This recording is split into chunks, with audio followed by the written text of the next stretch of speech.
Today we're back in Florida trying out a new trail camera provided by the people at CamPark. I've previously tested two CamPark cameras, and that was about 2 years ago, and they're both still working, doing fine. In fact, I'll show you a picture of one out in the yard later. But this kind of continues the general theme of CamPark. It's compact, it doesn't stick out, it's got a nice locking mechanism, and it's got two ways of attaching it to a tree or another mounting area, either a cable or a belt. A belt is included. This one has the side sensors, which I've grown to like. You see a lot of the game cameras having the side sensors now. And I've proven to my satisfaction that the side sensors make a big difference in getting you an early trigger on, especially when I'm doing small birds and small mammals coming in from the sides. And generally the fit and finish of the CamPark has been fine and held up well. It comes with a mounting bracket, which you'll find to be quite handy. A lot of them don't come with this. This gives you a lot of different options, either putting it on the eave of your house or on outdoors or whatever. Let me show you one cool thing you can do with this that I do all the time, is I make myself a mobile mount. This one is actually 2 years old. It's been outdoors for over 2 years. But you just take an old piece of 2x8, 2x10, whatever, something fairly solid, and you attach this to it. Then you can just go out wherever, if you're setting up an animal trap or something, you can go out and put it down there and get really nice ground level shots. Now if you really want to get down low with like an action camera or something like that, I have a traditional tripod mounting in here, so you could mount it even down like that. So this is just a little, and I'll show you another example where I use a brick too. So this is just an example of if you're trying to do animal picture trapping, especially trying to get down to ground eye and get a neat perspective. This is a good idea to do it. And of course it has a USB cable, which I hardly ever use because I almost always take the disc out and put it in the computer. And over the years the instruction manuals get better and better. This is a fairly thorough, comprehensive instruction manual that covers everything you need to know. So I've been out testing this for about the last week or so on one set of 8 AA alkaline batteries, and it's still got plenty of juice left, so the power consumption seems to be pretty good. And of course the big thing about this is the Wi-Fi. This is, essentially it's up to 20 megapixels, but a lot of that is interpolation. So even though it's 20 megapixels, you're not going to want to look at it on a computer screen at full resolution, but when you shrink it down to the kind of resolution that you normally look at it on a computer, like 1920 by 1080 or something like that, then it looks fine. And I'll talk a little bit later about some of the things. People sometimes complain about the video and the photo quality of the trail cams, but there's some tips and tricks I can give you later that explains why a lot of those issues exist. So let's jump right into it. Like I said, this one, the most important thing about this to me is the addition of Wi-Fi. And what I'm always looking for in a trail cam is something that increases or makes my workflow easier and more efficient. And this has the traditional layout of most of the other CamParks. You put it in setup mode, and you can go into the menu, and it's got the menu a little better organized than the earlier versions. You select your mode, photo, and video. The infrared detection interval, which the minimum here is 10. Now I'd prefer that to be a little shorter, but 10 is okay. What that is, like it finishes one video, and then before it starts another video, it waits 10 seconds. Now there's some reasons behind that. One is battery life, and the other, especially at night, is not to let the sensors overheat. But I'd like to see that a little shorter, but 10 seconds is not bad. And then of course you set your sensitivity, and I usually always have mine on high. I'm more concerned about catching good action with animals and birds than I am about battery life. I gladly replace the batteries to get a great video or something like that. And the time lapse, which is pretty self-explanatory. That can become handy sometimes if you want to use that. I won't go into detail on that. But in the IR LEDs is one of the things, it comes in auto. And you might find that auto is a little, depending on how large of an area you're trying to light, or what, in my case, a lot of times I'm trying to focus on animals close in, and I don't care so much about lighting up the distance, but auto is, it works okay. Super fine is what I would use most of the time, because that's going to give you your best lighting. And then economy, which of course the idea there is to conserve the lights and increase battery life. So that's kind of up to you what your application is. For me, I almost always go to super fine. And then the monitoring period, that has to do with if you're setting up a time lapse. And then whether you turn the side sensors on or off. I tend to always have the side sensors on because I've shown in the previous CamPark cameras where you get a few, maybe a few seconds lead time on an animal coming in from the side. And then you can go over here to set your image size, 20 megapixels, 16, 12, or 8. Actually, you know, the quality of the picture doesn't really improve when you go from 20 to 16 to 12 because they're interpolating the pixels. So it just depends. You know, what I tend to do is go ahead and shoot at 20 with knowing that I'm not going to be looking at a 5,000 by whatever pixel image. I'm usually going to almost always reduce it to 1920 by 1080. So when you do that, it comes out nice. The number of pictures you're going to take, I almost always want to take the maximum, which is 4. So that's like a burst of 4. Shutter speed is pretty self-explanatory, but it's somewhat limited. 130 is pretty slow shutter speed. But then you got to realize this is an automatic camera, so there's a trade-off between going to super fast shutter speeds and getting enough light and good exposure on your image. Then we move over here to the video resolution, which is 1296, a little bit increase over 1080. Again, that's through interpolation. I've been shooting in that, it's fine. The videos come out good. Obviously the difference here is file size, 480 the smallest size, but I can't imagine, unless you're not really so much concerned about the quality of the image, just detecting some sort of action, then you might, and you're going to leave it out for many, many months, and you might go to the smallest size video. But usually when you get a video of something interesting, you're always going to wish you had a bigger video. But anyway, 1080, 1296, not a big difference there. And that's usually what I shoot. Now video length, you can shoot this all the way up to, I believe it's 3 minutes. Now, the thing you got to remember though, it's nice to have that ability to shoot a video at a long interval, but it's also going to just tear up your batteries, especially at night, and it's going to get hot. Yeah, so it goes up to 180. That's like 3 minutes of video. That's actually a long time, especially at night. So what I usually do is run it right at a minute. It's kind of a compromise. Now you got to remember though, between that 60 seconds and the next 60 seconds, you're going to have a 10-second wait period. So if battery life is not an option for you, and you're trying, especially in daytime, you're trying to get some cool action in the daytime, then you might want to run it up to that 3 minutes.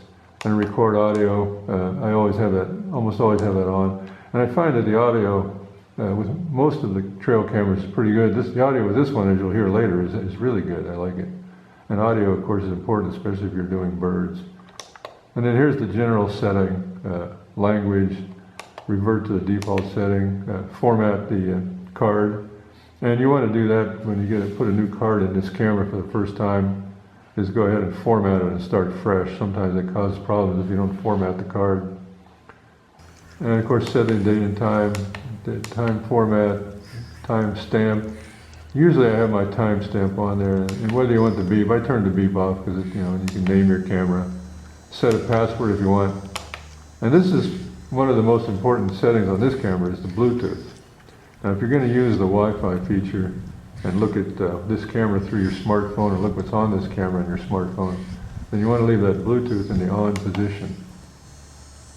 And my understanding of the Bluetooth here is it's a very low power background state that the Bluetooth is on, so you can wake up the camera and turn on the Wi-Fi with the phone, which I'll demonstrate later. So remember now, I've left the Bluetooth on, that's important. Wi-Fi ID and password, this is just how long the Wi-Fi is on before it times out. And you don't want to leave that on too long because it'll eat up a lot of batteries.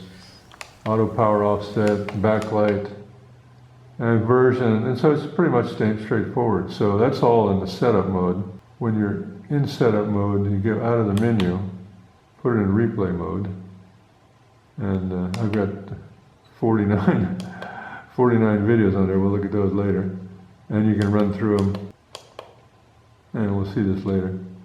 So that's the replay switch. That's pretty straightforward. And you play the video by hitting OK.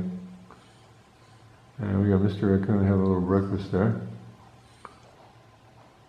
And that's a quick rundown of the menu. And of course, there are 8. They added a little pull strap here, which is kind of nice for changing out the batteries. I tend to use 8 either Duracell or Energizers. They work good. And what's really important for this one is it has an option for a DC power supply, especially with the Wi-Fi option. That I can see where that could be very useful if you want to set it up with DC power. So now we want to do the most important thing, or the unique thing about this camera, and why it costs a little bit more than other CamPark cameras or other cameras out there, is because of the Bluetooth Wi-Fi capability. So we'll put it into setup, and you can manually turn on the Wi-Fi and manually connect it to your phone, but that's okay. But what you really want to do is you want to leave this on it wherever it's mounted, and you want to wake up the Wi-Fi with your phone and adjust it and look at it with your phone without opening up manually. So I'm not going to go through that. What we'll do is, remember we've got the Bluetooth on, and then we'll put the camera in active mode. And we'll set it over here, right there. And we'll grab the smartphone. You want to download the Hunting Camera Pro app.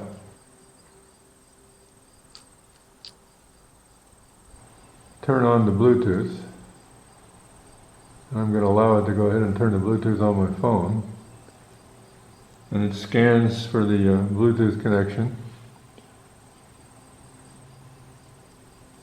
And there it is, camera T86. So I'll select that. And now the Bluetooth is going to wake up the Wi-Fi on the trail cam, because if it left the Wi-Fi on all the time, your battery would soon die. So I'm going to say turn on the Wi-Fi. And it's going to turn the Wi-Fi on.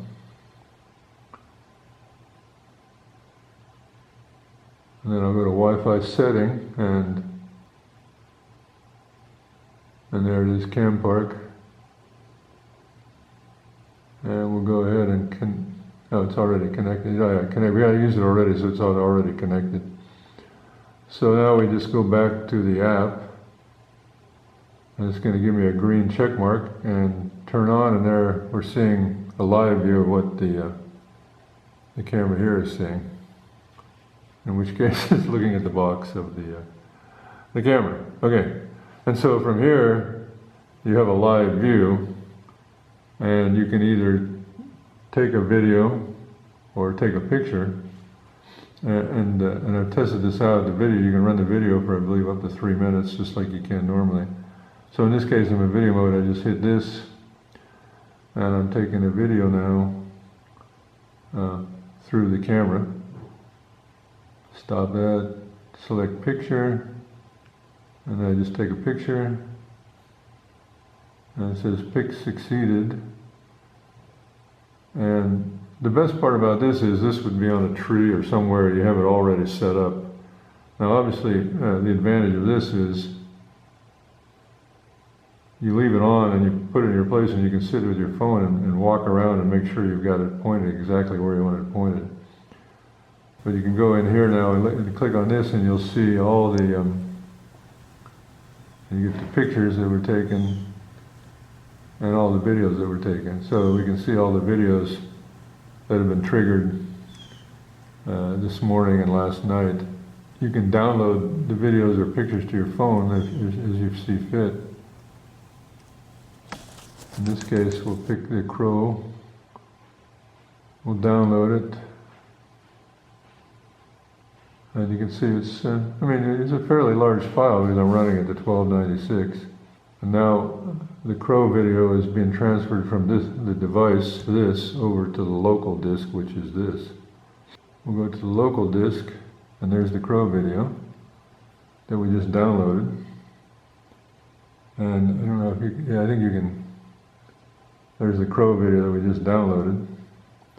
And actually the quality on this, on the smartphone, I mean, if you look at the video on full screen is one thing, but if you look at it at the size of what you'll see on most smartphones, the video quality is really pretty exceptional. And now you just go back to the menu. You can delete files, you can do all of them, but you go back to the device. But to me, the most interesting thing about this is, and you'll see later, I've tested out to about 75 to 100 feet. You can get, you'll lose your Bluetooth away from the phone, but you can leave it in live mode for an extended period of time. But of course, you know, say for example, you have a bird feeder or some sort of feeder out there, and you want to watch it from your house. I'm sitting, you know, I've tested out to about 75, 80 feet where I'm actually inside watching and then activating it. And it works pretty good. Now if you had a DC power supply, you could almost leave this up as a long-term monitor in your, if you're, say for example, you're in the house and you have a window, and you have your like remote camera set up somewhere close. You know, you can kind of like take extended videos and take pictures as need be, or just generally monitor the activity. That's not really what this camera was designed to do, but I could see where that could be an interesting application. Now, of course, the final thing in here that to show on this app is really nice is that all the settings that I just ran through in the camera are here available to be changed on your phone. So once you go to all the trouble of getting it set up on a tree or some sort of site location, and you leaving it on with the Bluetooth activated, then from there you don't have to mess with it and open it. You can see what your current view is, see what photos and videos you've collected, and make any adjustments to the view or any adjustments to the setting. Now there's one other thing that may seem minor, but it's actually nice, is that it uses a full-size SD card. And I really like this. I mean, it's just so much easier to put these bigger cards in and out than it is to try and get your little fingernail in there and get the little super small SD cards. You know, the micro ones, and a lot of times you'll push it and they'll go flying out, and then you'll have to look for them, and prefer the typical SD card. And again, you want, on this one especially, when you're using a larger video file, you want to make sure you have a high-speed, high-quality SD card. And the other thing too is this one now, some of the older trail cameras that I have will max out at 32 gigabytes. And a few of them were maybe 64, but this one will hold up to 128 gigabytes, which, especially if you're using a DC power supply and you're going to have it out in the field for a long time taking videos, you know, that'll come in handy, because a 32 gigabyte card will fill up on an unlimited power supply. A 32 gigabyte card will fill up really fast with video. So you can get up to 128 gigabyte, but you want to make sure you have a high quality, high speed card. Now, of course, when it comes to trail cams, the proof is always in the getting out there in the field and taking photos and videos and showing them to you. So I've had a lot of fun with this for the last week or so, testing out on the various critters in the backyard. So I'll show you a little bit more about that. This is one of the first CamPark trail cameras I tested. Oh gee, I think it's August 2020. I think I tested this in August 2018. I think this is the 270, but you can see I've got it here in the backyard in Florida. I leave it for surveillance and animal use, and see, it's been a solid performer. Never had any problems with it, even after all the use. And this is just a real simple way of mounting a camera if you wanted to move around. It's on a brick and it's heavy enough that the animals can't easily knock it over, and you can just kind of move it wherever you want to put it in a hidden location. And, you know, that a piece of brick like this or a log or something like that that you can move around is one way to easily get a little spy camera action on various things that you wouldn't normally think of. Different perspective. But what we're of course talking about today is the newest CamPark Trail Camera. And it's actually, other than a few enhancements in the size of the files and the pictures and the videos, it's pretty similar to the other one. But this one's exciting because it has Wi-Fi and Bluetooth, and I'll show you an example of how cool this is. I've got the trail camera back there on the bench. I'm about 75 feet away with the door shut behind the shades. And I've got a nice connection to my camera out there. And I'm shooting, holding one cell phone and shooting with another cell phone for simplicity. So there's a little bit of a technical challenge there, but you can see what's going on. That's the live view. And all I have to do is activate the camera when I feel like it, and it'll run, I believe, as long as I want it to until the batteries die. So if you had it into a DC power supply, you could have some fun with this.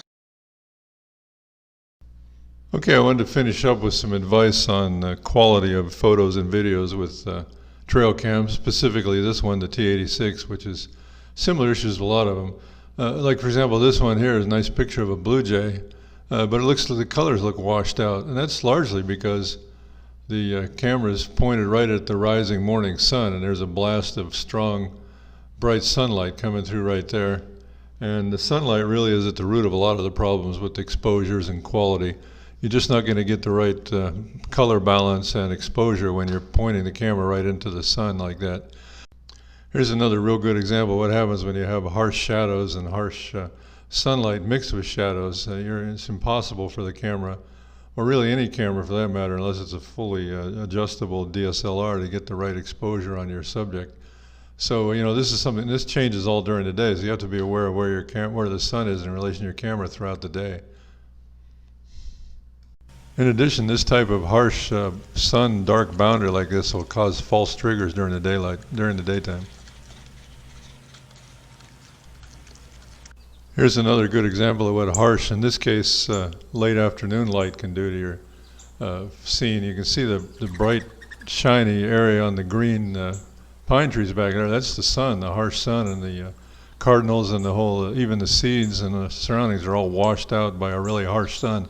You know, there's a reason that people try not to shoot videos and photo during the harsh morning and afternoon light, and there's the golden hour in the early morning and later in the afternoon when the sun gets a little lower. So, you know, if you see a washed out color like this, a lot of times it's not the camera, it's just the sitting. And of course, the cam camera is taking, you know, pictures 24/7, pictures of video 24/7. So you really have to be aware of where the sun is during the day and all these different things, where shadows are going to be cast, not only for quality but to reduce false triggers. This is a good example of how nice the video can be with the T86 or most game cameras when you have golden light conditions. This is in the early morning when the sun is not on the subject. We actually have a little bit of an overcast cloud. And you can see just how much difference the quality of the light, the focus, the color and everything is in this situation with really good light. So just like any camera, when you're using a game camera, you know, some people are happy just to detect animals, see animals and know what's going on, but if you're trying to get high quality pictures and videos of birds and animals and things like that as close as possible, then you have to really be aware of the lighting conditions and take that into consideration when you plan the setting of your camera and your animal traps. And finally, one last thing to discuss is focus. If you're like me, one of my goals with the game cameras is to get as close as possible views of birds and small animals and study their behavior. So you have to be cognizant of the minimum focus distance of the camera, which is, applies to every camera, from the most expensive to the trail camera. Generally, the trail cameras have wide angle lenses and they can focus fairly close. Usually a minimum focus somewhere in the 18 to 24 inch range. So if the animals come in too close, they're just going to be out of focus. And you can see here the first two squirrel pictures are a little too close and they're out of focus and a little blurry. The third one is in pretty good focus. It's just about in the perfect range. The other thing you got to remember too is your shutter speeds are usually fairly slow with game cameras. On the order of 1/30 of a second. Rarely you can adjust them as high as 1/60th. That also means you're going to get a little motion blur when you have the subjects up close like that.